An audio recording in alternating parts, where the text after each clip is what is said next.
जगत का कल्याण करने वाले श्री बाबा मस्तनाथ जी ने जब यह देखा कि भारत में यवनों का प्रभुत्व बढ़ता ही जा रहा है और हिंदुओं को हर तरफ दुख दिए जा रहे हैं, यही विचार मन में सोचकर कि एक बार दिल्ली शहर का भ्रमण करना चाहिए। दिल्ली शहर यमुना नदी के किनारे बसा हुआ एक सुरम्य प्राचीन शहर है और प्राचीन काल से ही भारतवर्ष की राजधानी रहा है। जमुना सरिता जहाँ सुहावन, निर्मल जल सुंदर अति पावन, वेद पुराण महात्म गावें, अरस परस किए पातक जाएं। ये विधि मन में ठान के शिष्य लेत बुलाए, निज इच्छा सब सो कही गुरुनाथ हर्षाए। शिष्य संग अनेक ले लीन्हा, नाथ गमन दिल्ली को कीन्हा। सने सने पहुँचे अभिरामा, पंचकुइयां पर किया मुकामा। दिल्ली शहर खबर भई सारी, सिद्ध शिरोमणि आया भारी। संग में वाके शिष्य अनेका एक से एक अति गुण विवेका। दिल्ली शहर में पहुंचकर श्री बाबाजी ने अपने शिष्यों के साथ अपना धूना रमाया और ईश्वर चिंतन में लीन हो गए। उस समय दिल्ली में बहादुर शाह जफर का शासन था। वो सबके साथ समान व्यवहार नहीं करता था। उसके राज्य में प्रजा खुश नहीं थी। वो हिंदुओं का बहुत निरादर करता था। लेकिन जब उसने भी सुना कि उसके राज्य दिल्ली में सिद्ध बाबा मस्तनाथ जी पधारे हैं तो आलम शाह ने प्रसन्नता प्रकट की। उसने अपने मंत्रियों से विचार विमर्श किया कि मैं भी सिद्ध बाबाजी के दर्शनों का इच्छुक हूँ। आलम शाह ने काजी से कहा, हमहू सुना नगर मुख बानी, कीरत वाकी बहुत बरवानी। भस्म अंग आखंड लगाए, जटा मुकुट तन पे छिटकाए। कानन कुंडल वाके साजे, सेली सिंधी कंड विराजे। बैठा आसन धुनी लगाए, नागा पीर फकीर कहाए। मुस्लिम नियमों के अनुसार काजी ने कहा, राजा तन पर वस्त्र एकहू नाही, बेपर्दा योगी ते ही ठाही। लाज शर्म कुछ नाही वाके, हिंदू मजहब निशिदिन ताके। नंगों का दर्शन नहीं चाहिए, हजरत सोच विचार के रहिए। दीन ईमान कुरान बतावें, शरह से बाहर कभी न जावें। विधि पूर्वक समझाया के कहत भये सब कोय, आगे मर्जी आपकी जो कहिए सो होए।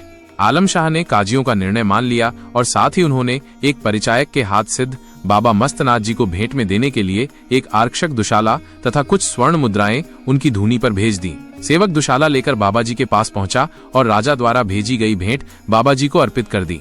गुरुनाथ तब लिया दुशाला, निज हाथन धूनी बिच डाला। खाक भया जब धूनी परा, देखी सेवक मन में डरा।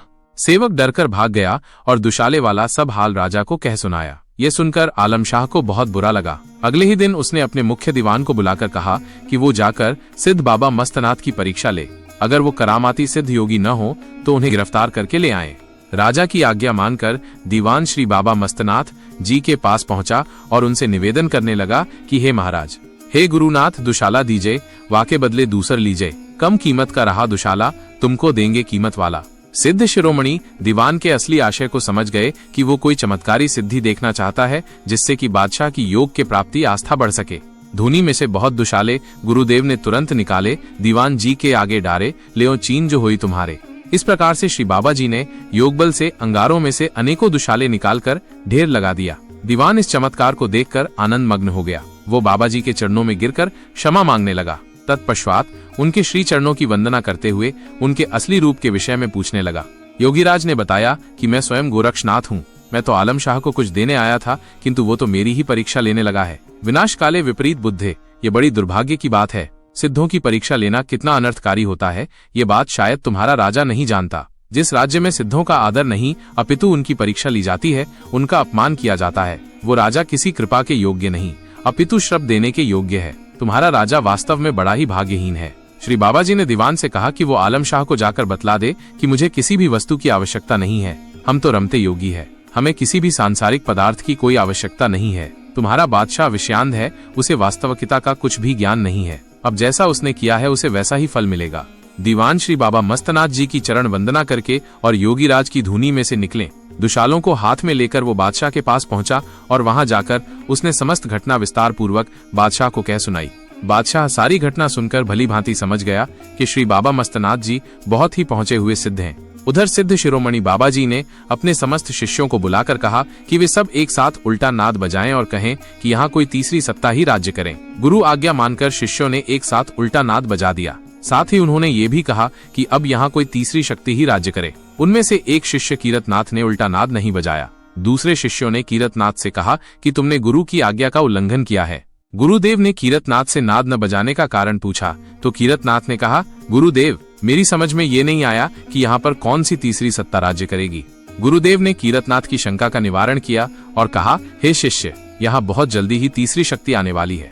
वो तीसरी शक्ति मंदिर और मस्जिद किसी को भी नहीं मानेगी। वो राम व रहीम किसी का भी आदर नहीं करेगी। साथ ही श्री बाबा जी ने आलम शाह को शाप भी दिया कि जिस भूमि का, जिस राज्य का आज तू बादशाह है, वहां तुझे मरने के बाद 2 गज भूमि भी नहीं मिलेगी। कुछ ही देर के पश्चात आलम शाह श्री बाबा जी के पास पहुंचा और उनसे क्षमा याचना करने लगा। वो बाबा जी से शाप से बचने का उपाय पूछने लगा। श्री बाबा जी ने कहा, जैसे धनुष से निकाल हुआ बाण वापस नहीं आ सकता, वैसे ही साधुओं द्वारा दिया गया शाप भी वापस नहीं हो सकता। फिर भी वो श्री बाबा जी से कहने लगा, हे महात्मा, मैं आपको देने के लिए कुछ भेंट लेकर आया हूँ, कृपा करके आप इस भेंट को स्वीकार करें। बाबा जी ने कहा, योगी तो सदैव त्यागी होते हैं, मोह माया के बंधनों से दूर रहते हैं, धन दौलत की उन्हें आवश्यकता नहीं होती, अतः हे राजा, मुझे कुछ नहीं चाहिए। बादशाह बार बार सिद्ध योगी के श्री चरणों में गिरकर विनय करने लगा। संत हृदय श्री बाबा जी ने कहा, आलम शाह, यदि कुछ भेंट करना ही चाहते हो तो मुझे 5 कुइयां भेंट में दीजिए, हर कुई 1 मील की दूरी पर हो। इस प्रकार श्री बाबा जी ने जन कल्याण हेतु 5 कुइयों का निर्माण कराया। इस तरह 5 मील में 5 कुइयों होने से ही दिल्ली में बहुत ही प्रसिद्ध पंचकुइयां रोड है। आज भी वही और उसी स्थान पर श्री बाबा जी द्वारा प्रज्वलित धूना विद्यमान है, जिनके लाखों व्यक्ति दर्शन करते हैं। ये धूना ठीक बनवारी लाल चैरिटेबल अस्पताल के निकट है। बनवारी लाल अस्पताल के कुछ ही फलाक की दूरी पर जो गोल चक्कर है, उसका नाम श्री बाबा मस्तनाथ चौक है। इतिहास साक्षी है कि आलम शाह से उसके अपने ही विश्वास पात्र सेवकों ने विश्वासघात किया, जिससे कि उसके साम्राज्य का पतन हो गया। तीसरी शक्ति अंग्रेजों ने दिल्ली राज्य में लंबे समय तक राज्य किया। ये भी सत्य है कि मरने के बाद आलम शाह को दिल्ली में 2 गज स्थान भी नसीब नहीं हुआ। दिल्ली के पश्चात श्री बाबा मस्तनाथ जी ने चित्तौड़गढ़ के लिए प्रस्थान किया। मार्ग में अनेक स्थानों पर योग मार्ग का उपदेश करते हुए शनैः चलकर वो चित्तौड़गढ़ पहुँचे। हीरा परखे जौहरी सोना सहज सुनार, संत को परखे संत जो उतरे भवपार। श्री बाबा मस्तनाथ जी द्वारा संत हरिदास जी की परीक्षा लेना, इसमें कोई संदेह नहीं कि महान आत्माओं को महान आत्माएं ही पहचानती है। एक बार सिद्ध शिरोमणि बाबा मस्तनाथ जी भ्रमण करते करते झाड़ौदा के जंगलों में जा पहुंचे। श्री बाबा जी जंगल में हरियाली का आनंद उठाते उठाते अचानक से संत हरिदास के सम्मुख प्रकट हो गए। उस समय संत हरिदास जी गाय चरा रहे थे।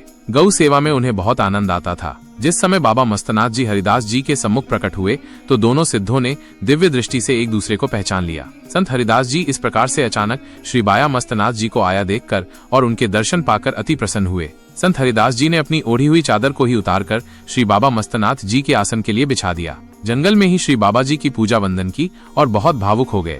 संत हरिदास ने उनसे भोजन के लिए प्रार्थना की। संत जी कहने लगे कि हे महात्मा जी, हे सबका कल्याण करने वाले योगी श्रेष्ठ, अब आप मेरे साथ मेरी कुटिया में चलकर भोजन ग्रहण कीजिए। श्री बाबा मस्तनाथ जी ने संत हरिदास से कहा, भाई, अन्न तो मैं खाता नहीं, केवल दूध ही पीता हूँ, और वो भी बिना ब्याई हुई बछिया का। यदि संभव हो सके तो निकाल कर पिला दो।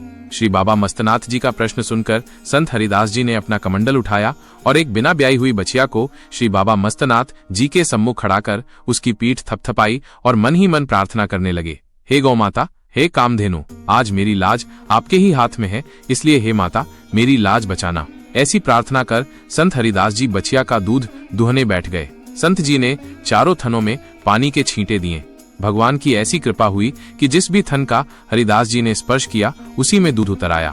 ये देखकर संत हरिदास का हृदय खुशी के मारे गदगद हो रहा था। उन्होंने गौ माता, बछिया को एवं भगवान को कोटि कोटि धन्यवाद दिया। बछिया का दूध उन्होंने खुशी खुशी से सिद्ध बाबा मस्तनाथ जी को पीने के लिए दिया। बिन व्याई बछिया का दूध पीकर श्री बाबा मस्तनाथ जी अति प्रसन्न हुए। उन्होंने संत हरिदास जी को आशीर्वाद दिया और मठ स्थल बोहर आने का निमंत्रण दिया। संत हरिदास जी को आशीर्वाद देकर श्री बाबा मस्तनाथ जी घूमते घूमते मार्ग में धर्म उपदेश देते हुए मठ स्थल बोहर पहुंच गए।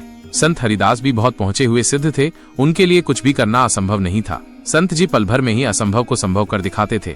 धन्य संत तेरी यौगिक माया, जगत ने तुमको शीश नवाया। श्री मस्तनाथ जी जब मिलने आए, दूध बछिया का काढ़ पिलाए। जय हो संत तेरी अद्भुत माया, सब भक्तों ने मेवा पाया। संत हरिदास द्वारा श्री बाबा मस्तनाथ जी की यौगिक सिद्धि देखना। एक बार संत हरिदास जी के मन में भी ये विचार आया कि मैं भी एक बार बाबा मस्तनाथ जी की तपस्थली जाकर देखूं और साथ में ये भी देखूं कि उनमें कितना योगबल है। यही विचार कर संत जी मठ स्थल बोहर जा पहुंचे।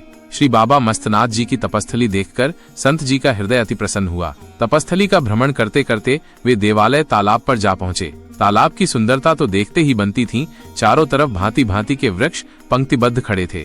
वृक्षों के नीचे घनी छाया में पशु पक्षी बड़े स्नेह से विचरण कर रहे थे। शेर, चीता, हाथी, मोर, सांप, नेवला, बिल्ली इत्यादि सबके सब एक ही साथ तालाब में पानी पी रहे थे। यह दृश्य देखकर संत जी का हृदय अति आनंदित हुआ। उनके मुख से अनायास ही निकल पड़ा, वह क्या नजारा है। तपस्थली का भ्रमण करने के पश्चात संत जी अंदर पहुंचे। वहां उनका बहुत आतिथ्य सत्कार हुआ। भोजन के समय श्री बाबा मस्तनाथ जी के शिष्यों ने श्री संत हरिदास जी को भोजन का निवेदन किया। भोजन करने के लिए श्री संत जी श्रीनाथ जी के भंडारे में पहुंचे।